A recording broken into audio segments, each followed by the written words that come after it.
तो lookism season 2 के episode number 17 में आप सबका स्वागत है। तो इस वीडियो में मैं लुकिज्म मानवा का चैप्टर नंबर 45 पूरा एक्सप्लेन करूंगा। तो अगर आपने इससे पहले के एपिसोड्स को नहीं देखा है तो उन वीडियो की लिंक मैंने डिस्क्रिप्शन में दे दी है।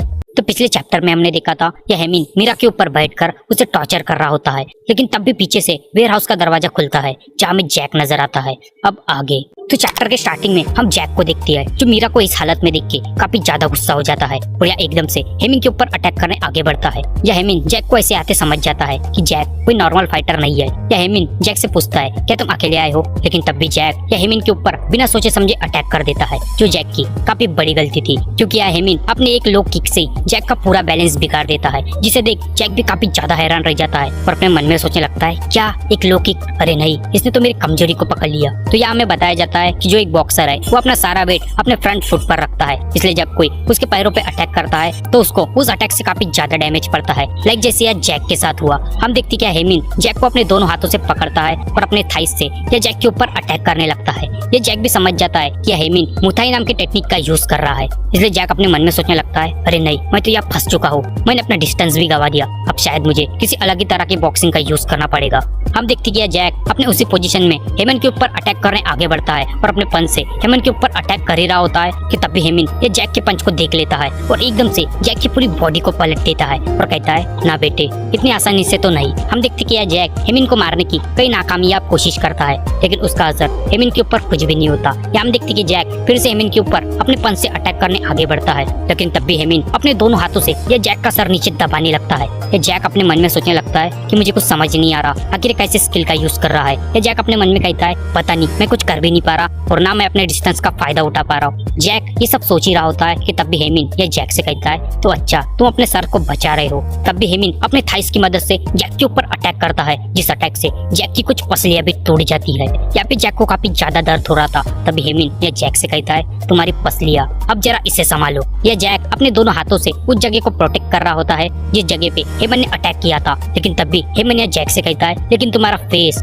और तब भी हेमन यह जैक के ऊपर अटैक करते करते ही अपने अटैक की डायरेक्शन बदल देता है और एकदम से जैक के फेस के ऊपर अपनी थाई मारता है, जिससे जैक के मुंह से खून निकलने लगता है। और यह जैक को ऐसा देख मीरा जोर से चिल्लाने लगती है और कहती है जैक। या मीरा अपने मन में सोचने लगती है कि मेरे पैर खड़े होने की हालत में बिल्कुल भी नहीं है, लेकिन मैं यह जैक की मदद करना चाहती हूँ, क्या कोई है जो हमारी यहाँ पे मदद कर सकता है। उसके बाद हमें बाहर का सीन दिखाया जाता है जहाँ डैनियल अपने सारे दोस्तों के साथ मीरा और जैक को ढूंढ रहे होते हैं। यह युंडे इन सबसे कहता है कि मैं जानता हूँ जैक मीरा के साथ ही होगा और वो दोनों एकदम सुरक्षित ही होंगे, लेकिन काश वो दोनों जल्दी वापस आ जाए। तभी डैनियल युंडे की बात सुन के अपने मन में सोचने लगता है हाँ तुम सच कह रहे हो, काश ऐसा ही हो, वो दोनों सेफ ही हो। तभी डैनियल अपने मन में कहता है लेकिन ये जगह सच में काफी ज्यादा बड़ी है। फिर उसके बाद सीन शिफ्ट हो जाता है और हमें जैक नजर आता है। यह जैक की हालत सच में काफी ज्यादा बुरी थी।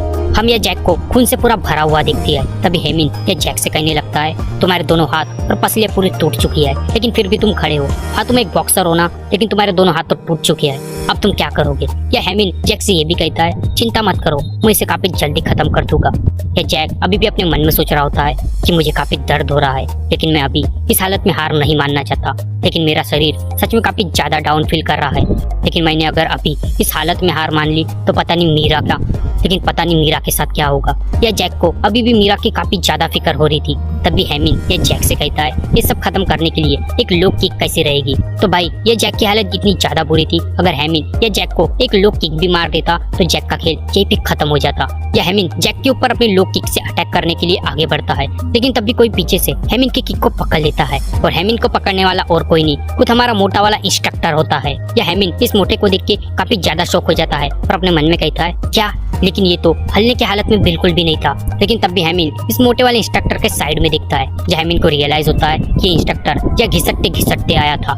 यह हेमिन ये सब अपने मन में सोच ही रहा होता है कि तब भी पीछे से जैक को काफी अच्छा मौका मिल जाता है। यह जैक अपने पंच से हेमिन के ऊपर अटैक करने आगे बढ़ता है। तब भी हेमिन जब पीछे पलट के दिखता है वो अपने मन में सोचने लगता है लेकिन इसका हाथ तो टूट गया था ना। यह जैक हेमिन के ऊपर अटैक कर ही रहा होता है। तभी हेमिन अपने मन में कहता है चलो कोई बात नहीं, मैं इसका पंच खा लेता हूँ और इसका पंच खाने के बाद मैं इसे खत्म कर दूंगा। यह जैक हेमिन के ऊपर काफी जबरदस्त अपना पंच मारता है, जिससे हेमिन के शकल का पूरा नक्शा ही बिगड़ जाता है। तभी हेमिन अपने मन में कहता है चलो अब मैं इसे खत्म कर दूंगा, लेकिन जैक यहाँ भी रुकने का नाम नहीं लेता। वो अपने दूसरे हाथ से हेमिन के ऊपर अटैक करने आगे बढ़ता है। यह हेमिन काफी हैरान रह के जैक से कहता है हे रुक जाओ, ये कैसे हो सकता है, आखिर तुम्हारे दोनों हाथ तो टूट गए थे ना। यह जैक हेमिन की बात बिल्कुल भी नहीं सुनता और यह हेमिन को काफी बेरहमी से मारने लगता है। फिर उसके बाद हम देखते हैं कि डैनियल भी बाकी पुलिस वालों के साथ इस वेयर हाउस में पहुंच जाता है और ये सारे लोग जब जैक को इस हालत में देखती है, इन सबकी आंखें फटी की फटी रह जाती है। फिर इसके बाद यह डैनियल का वॉइस ओवर आता है। यह डैनियल कहता है कि जब हम सब वहाँ पे पहुंचे वह जैक एकदम आउट ऑफ कंट्रोल हो चुका था। वो लगातार अपने दोनों टूटे हाथों से हेमिन को बस मारते जा रहा था, जैसे जैक को किसी बात की निराशा हो। हम यहाँ मीरा को भी देखती है जो पीछे से जैक को पकड़ लेती है और जैक से कहती है जैक चलो अब रुक जाओ, सब कुछ खत्म हो चुका है। उसके बाद जो पुलिस है वो यह हेमिन को गिरफ्तार करके ले जा रही होती है। तभी सारे स्टूडेंट या हेमन को इस हालत में देख के अपने मन में सोच रही होती है क्या सच में मुझे अभी भी विश्वास नहीं हो रहा कि ये काम इस इंसान ने किया है। तब भी कुछ स्टूडेंट ये भी कहती है अरे ये तो इतना हैंडसम है, आखिर इसे ये सब करने की क्या जरूरत पड़ गई। फिर उसके बाद हेमिन इधर मीरा की ओर काफी अजीब नजरों से देखने लगता है और यह मीरा हेमिन को देख के काफी ज्यादा घबरा जाती है। फिर उसके बाद हम हमारे मोटे वाले इंस्ट्रक्टर को भी देखती है, जहाँ कुछ लोग उसे स्ट्रक्चर पे लेटा के एम्बुलेंस में ले जा रहे होती है। यह हॉबिन अपने मन में सोचने लगता है कि मैंने उन सबको बचा ही लिया।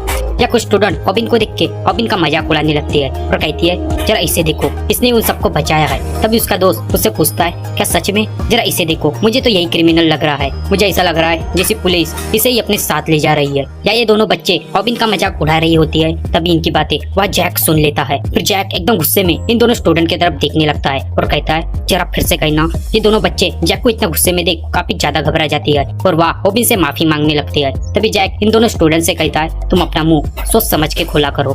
फिर जैक इधर हॉबिन की तरफ दिखता है और अपना सर नीचे करके हॉबिन को रिस्पेक्ट देने लगता है। हॉबिन भी जैक को ऐसा करते देख काफी ज्यादा खुश हो जाता है। लेकिन तब भी वहाँ पे मीरा आ जाती है। या मीरा जैक से पूछती है हे जैक क्या तुम सच में ठीक हो। तभी जैक कहता है हाँ मीरा मैं बिल्कुल ठीक हूँ और तुम पुलिस स्टेशन में पुलिस वालों के साथ में ही रहना। फिर यह मीरा जैक से फिर से पूछती है सच में ना जैक, तुम सच में ठीक हो ना। फिर यह जैक कहता है अरे हाँ तुम चिंता मत करो, मैं सच में ठीक हूँ। फिर उसके बाद हमारे डैनियल का वॉइस ओवर आता है। जब डैनियल कहता है कि जैक को हेमिन के साथ फाइट करने के कारण अस्पताल में 2 महीने भर्ती रहना पड़ा। फिर उसके बाद यह हॉस्पिटल में हम जैक को दिखती है। या जैक के पास कुछ मीरा भी मौजूद जो उसे एप्पल छिल के खिला रही थी। या मीरा जैक से कहती है हे जैक तुम उस टाइम पे इतना ज्यादा दर्द हो रहा था, लेकिन फिर भी तुम ऐसा बिहेव क्यों कर रहे थे जैसे तुम्हें कुछ महसूस ही नहीं हो रहा है। सच में जैक तुम कभी नहीं बदल सकते। लेकिन अंदर ही अंदर यह मीरा भी राहत की सांस ले रही थी, क्योंकि उस सिचुएशन में अगर यह जैक नहीं रहता तो मीरा की हालत सच में काफी ज्यादा बुरी हो जाती। इसलिए यह मीरा जैक को थैंक्स कहती है और यह जैक भी मीरा की बातें सुन के थोड़ा ब्लश करने लगता है। उसके बाद हमें पुलिस स्टेशन का सीन दिखाया जाता है, जहाँ हेमिन जेल में पहुंचता है और वहाँ बैठे कुछ कैदियों से अपना परिचय देता है। जहाँ हेमिन कहता है कि मेरा नाम हेमिन है और मैं एक रेपिस्ट हूँ जो एक रेप के केस में आया है और ये मेरा दूसरा केस है। यह हेमिन अपने मन में सोचने लगता है आखिर इन सबका बॉस कौन है। जहाँ तक मुझे पता है कि इस जगह के बॉस ज्यादातर गैंगस्टर ही होते हैं। तभी हेमिन को पीछे कोने में एक लड़का नजर आता है। हेमिन उसके तरफ देखता है और अपने मन में सोचने लगता है क्या ये इन सब का बॉस है, लेकिन ये दिखने में तो काफी ज्यादा कमजोर लग रहा है, मुझे लगता है मैं यहाँ के लीडरशिप ले सकता हूँ। तभी हेमिन उस इंसान से कहता है हे सुनो, क्या तुमने मेरा परिचय नहीं सुना, क्या तुम्हें एक चाकू भी चलाना आता है। तभी वो इंसान यह हेमिन से कहता है कि मुझे तुम जैसे हैंडसम लड़की बिल्कुल भी पसंद नहीं, जो लड़कियों के आजू बाजू घूमते रहती है, और मुझे तुम जैसे लोगों से घिन आती है। और हमें पता चलता है कि वो इंसान और कोई नहीं, खुद गंगम लैंडलॉर्ड होता है। ये गंगम लैंडलॉर्ड काफी गुस्से में हेमिन के पास आता है और हेमिन से कहता है कि सुनो, मेरी एक हाई स्कूल में वाइफ है और मैं तुम्हें जिंदा नहीं छोड़ने वाला। यह लैंडलॉर्ड की बातें सुन के हेमिन काफी ज्यादा घबरा जाता है और यह लैंडलॉर्ड हेमिन को मारने के लिए आगे बढ़ता है। यह हमारा हेमिन जोर जोर से चिल्लाने लगता है और कहता है जरा इस पागल को कोई संभालो। और इसी के साथ ये चैप्टर और ये एपिसोड यही एंड हो जाता है। तो ये था लुकिज्म सीजन 2 का एपिसोड नंबर 17। तो अगर आपको वीडियो पसंद आई तो प्लीज वीडियो को लाइक करना, वीडियो को शेयर करना और सब्सक्राइब करना मत भूलना। मिलता हूँ नेक्स्ट वीडियो के साथ।